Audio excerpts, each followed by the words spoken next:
Kitab suci abad ke-7 itu buatan Arab. Tidak cocok untuk Indonesia, tidak cocok untuk Amerika. Walaupun katanya rahmatan lil alamin.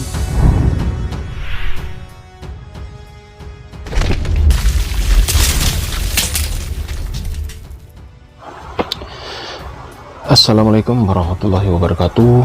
Berjumpa lagi dengan channel kita, Edi Prayitno. Masih sekitar Saifuddin Ibrahim yang belakangan ini masih menjadi sorotan umat muslim di seluruh Indonesia, karena dengan komentar-komentarnya yang sangat menohok, menghina, menyudutkan dan sebagainya. Bahkan dia tahu dikejar-kejar oleh aparat, bahkan si Menteri Menko Polhukam yaitu Bapak Mahfud MD sudah perintahkan pada Kapolri atau jajaran Mabes Polri untuk menyelidiki dan juga menindaklanjuti adanya ucapan-ucapan dari Saifuddin Ibrahim. Tetapi si Saifuddin Ibrahim di Amerika sana masih menantang-nantang. Bahkan di komentarnya yang terbaru, dia lebih lanjut bahkan menuduh bahwa ini ada muncul lagi Al-Quran adalah buatan Arab, cocok untuk Indonesia, bahkan dia bilang tidak cocok untuk Amerika. Jadi si pendeta Saifuddin Ibrahim ini kembali muncul ya dengan video terbarunya. Dia mengaku bahwa kitab Al-Quran itu adalah buatan Arab dan tidak cocok untuk orang Indonesia, bahkan tidak cocok untuk Amerika, bahkan tidak cocok untuk seluruh dunia. Sebenarnya ungkapan-ungkapan saya selama ini wajar, karena ya wajar, karena kitab suci abad ke-7 dan itu buatan Arab ya, tidak cocok untuk Indonesia, tidak cocok untuk Amerika. Walaupun katanya rahmatan lil alamin, rahmat untuk seluruh alam. Rahmat untuk seluruh alam bagaimana? Memaksakan kehendak, memaksakan orang lain untuk ikut agama itu. Dia mengatakan kitab suci abad ke-7 ini buatan Arab, tidak cocok untuk Indonesia, tidak cocok untuk Amerika, walaupun katanya rahmatan lil alamin, rahmat untuk alam semesta, kata Saifuddin Ibrahim lewat videonya yang diunggah pada tanggal 19 Maret 2022. Lebih lanjut, dia menilai Al-Quran terlalu memaksakan kehendak orang untuk memeluk Islam. Rahmat untuk seluruh alam bagaimana, katanya? Memaksakan kehendak, memaksakan orang lain untuk mengikuti agama Islam. Kenapa saudara tersinggung? Mau saya bikin contohnya 300 ayat itu. Saya nggak ngomong sembarangan kok. Saya ngomong pakai ilmu. Saya guru Al-Quran, saya guru sejarah Islam. Ayat-ayat Al-Quran itu ayat-ayat yang mengerikan semua.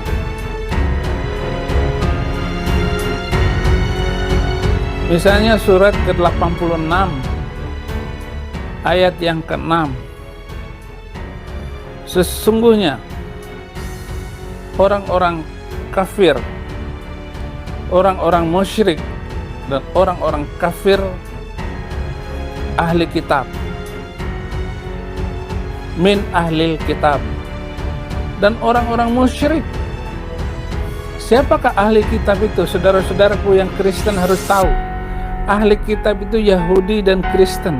Jadi kalau di dalam Al-Quran dikatakan ahli kitab, ya orang Kristen dan orang Yahudi.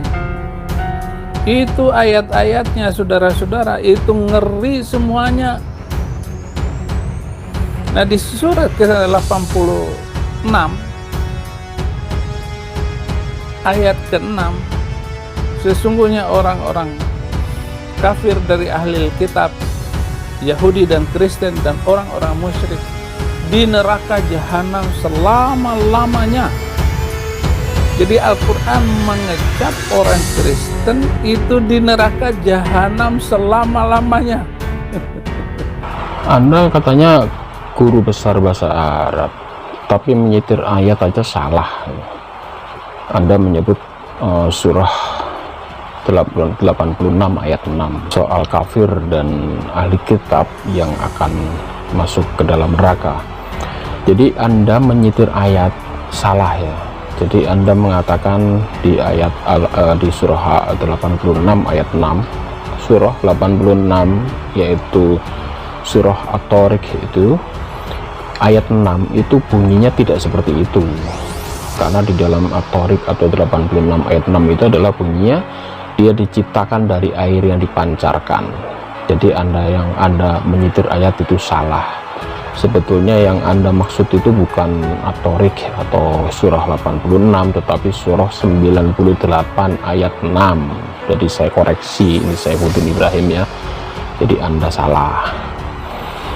Itu di surah 98 ayat 6 itu adalah berbunyi, sesungguhnya orang-orang kafir, yakni di sini disebutkan orang-orang kafir, yakni ahli kitab. Jadi meskipun ahli kitab dan juga orang-orang yang musyrik, jadi ahli kitab yang musyrik, ahli kitab yang musyrik ada, yang menyekutukan Allah ada, ahli kitab yang lurus atau menyembah hanya pada satu Tuhan ada juga. Tetapi di sini disebutkan ahli kitab yang musyrik. Musyrik itu adalah menyekutukan Allah. Jadi siapapun yang menyekutukan Allah, meskipun dia ahli kitab sekalipun, dia akan masuk ke neraka jahanam. Jadi yang Anda maksudkan di sini adalah orang-orang musyrik. Musyrik itu menyekutukan Allah. Jadi Allah tidak akan mau disekutukan. Bahkan di dalam ajaran Taurat sendiri menyebutkan di dalam 10 hukum perintah Tuhan yang diturunkan kepada Nabi Musa, ayat 1 apa?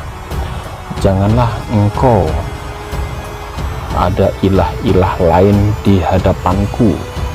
Jadi Tuhan tidak mau ada ilah lain di hadapanku. Itu ada di dalam kitab Taurat Anda. Dan itu sebetulnya kitab sucinya orang Yahudi ya. Jadi ahli kitab ini sebetulnya kitab-kitab Taurat dan kitab Tanakh itu sebetulnya miliknya orang Yahudi.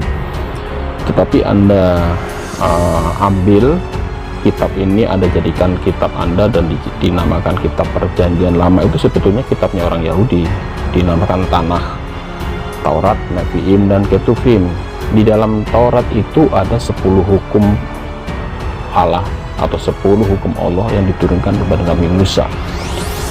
Dan ayat 1 dari 10 hukum itu adalah tidak boleh menduakan Tuhan, atau jangan ada padamu Allah-Allah lain atau Allah-Allah lain di hadapanku. Ini sejalan, ayat ini sama dengan surat Al-Bayyinah ayat 6. Sesungguhnya orang-orang kafir, meskipun dia ahli kitab, tetapi dia musyrik. Musyrik di sini adalah apa? Menyekutukan Tuhan. Kitab Anda dan kitab Taurat Nabi Musa ayat 1 di 10 hukum Taurat menyebutkan tidak boleh ada Tuhan-Tuhan lain di hadapanku. Tuhan Maha Cemburu di sana disebutkan. Jadi sangat jelas. Anda mau berkelit seperti apa? Kitab Anda juga mengatakan seperti itu, bahwa Tuhan tidak mau diduakan atau ditigakan. Ini ditulis di dalam kitab Keluaran pasal 20 ayat 3. Itu di kitab suci Anda ada. Coba Anda buka ayat Keluaran pasal 20 ayat 3. Bagaimana bunyinya? Jadi kitab Keluaran pasal 20 ayat 3 di sana disebutkan, jangan ada padamu Allah lain di hadapanku, kemudian jangan membuat patung, jangan sujud menyembah kepadanya, beribadah kepadanya, sebab aku Tuhan Allahmu adalah Tuhan yang cemburu. Jadi ayat 1 di 10 hukum Taurat itu menyebutkan jangan ada padamu ilah-ilah lain. Dengan kata lain, Allah tidak mau diduakan. Orang yang menduakan Tuhan atau menduakan Allah itu disebut musyrik. Di dalam Taurat kitab Anda tidak boleh, dan di dalam Al-Quran juga tidak boleh. Dan siapa yang melanggar akan masuk ke dalam neraka jahanam. Mana yang salah dengan kitab ini? Kitab Anda menyatakan seperti itu, kitab Al-Quran juga mengatakan seperti ini. Sebetulnya tidak ada masalah, sama-sama tauhid. Apa yang diucapkan di kitab Taurat, di kitabnya Nabi Musa ya, kitab Taurat itu ada 5, Kejadian, Keluaran, Imamat, Bilangan, Ulangan. Jadi di kitab Keluaran pasal 20 ayat 3 dengan tegas di dalam 10 hukum Taurat ayat 1, ini ayat 1, Tuhan tidak mau diduakan. Jangan ada Allah lain di hadapanku, atau dalam istilah bahasa Arabnya musyrik. Tidak boleh. Al-Quran tidak memperbolehkan, dan siapa yang melanggar orang-orang musyrik ini, meskipun dia ahli kitab sekalipun, dia akan masuk ke dalam neraka. Jadi tidak ada masalah. Dan katanya Anda guru besar agama bahasa Arab, Anda pernah menjadi dosen katanya, bahkan saat ini Anda menjadi pendeta. Kalau Anda sudah menjadi pendeta, bahkan sudah sekolah teologi, Anda pasti hafal dengan 10 hukum Taurat ini, terutama ayat 1.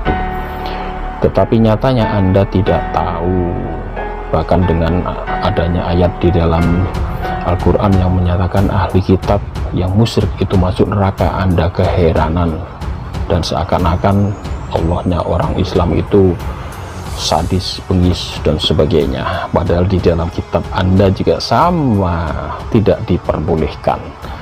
Siapa yang melanggar perintah Tuhan, pasti dia akan dibinasakan, masuk neraka. Dan itu ada di dalam kitab Anda. Dari mana? Saifuddin Ibrahim, katanya Anda guru besar agama Islam, bahkan Anda sekarang jadi pendeta yang menguasai Alkitab. Ternyata Anda tidak paham dengan ayat 1 hukum-hukum Tuhan, terutama 10 hukum Tuhan kepada Nabi Musa. Itu ada di dalam kitab Keluaran atau kitab Taurat, di dalam agamanya orang Yahudi. Jadi demikian informasi. Tunggu informasi selanjutnya soal Saifuddin Ibrahim, makin seru saja ya, kita tunggu. Dan saya ucapkan banyak terima kasih kepada para donatur yang sudah menyumbangkan dananya untuk pembangunan pondok pesantren yang dibangun oleh Yayasan At-Tauhid. Saya sebagai Ketua Yayasan At-Tauhid Jawa Timur mengucapkan banyak terima kasih. Saat ini progresnya masjid itu sudah dibangun. Anda bisa lihat videonya, ini video terakhir ya, ini video terakhir. Jadi masjidnya sudah mulai dibangun, sudah lantai 2. Untuk rencana lahan 3 hektar sudah kita beli, 1 hektar tinggal 2 hektar. 2 hektar ini masih kita angsur. Jadi kita masih mengharapkan para donatur untuk sudi memberikan hartanya, berinfak kepada kami. Dan 1 minggu yang lalu, pada tanggal 15 Maret 2022 yang lalu ya, seminggu yang lalu, itu Yayasan At-Tauhid ini diaudit. Jadi karena kita menerima donasi yang lumayan banyak dan kita bisa membeli tanah, kita membangun masjid, rencananya juga akan kita bangun pondok pesantren gratis untuk para mualaf juga. Dan juga itu adalah nanti ada menjadikan sebuah pusat studi Islam di Jombang.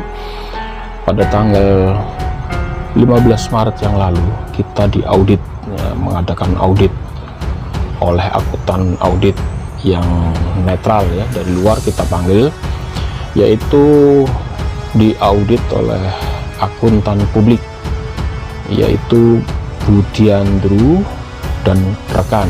Jadi akuntan publik tax konsultan ini mengaudit keuangan kita. Supaya apa? Supaya para donatur merasakan bahwa uang Anda itu benar-benar untuk kita gunakan untuk perjuangan dan pembangunan masjid dan juga pembangunan rencana pondok pesantren.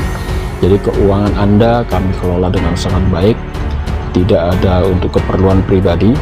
Jadi pengurus-pengurus di YPM Tauhid itu sebetulnya tidak ada yang digaji, tapi insya Allah kita akan terus berjuang dengan tekad ya, mengorbankan jiwa, raga, pikiran, bahkan harta untuk suksesnya pembangunan di Jombang tersebut. Kita sudah melakukan audit demi menjaga amanah donatur dan pertanggungjawaban kami kepada Allah.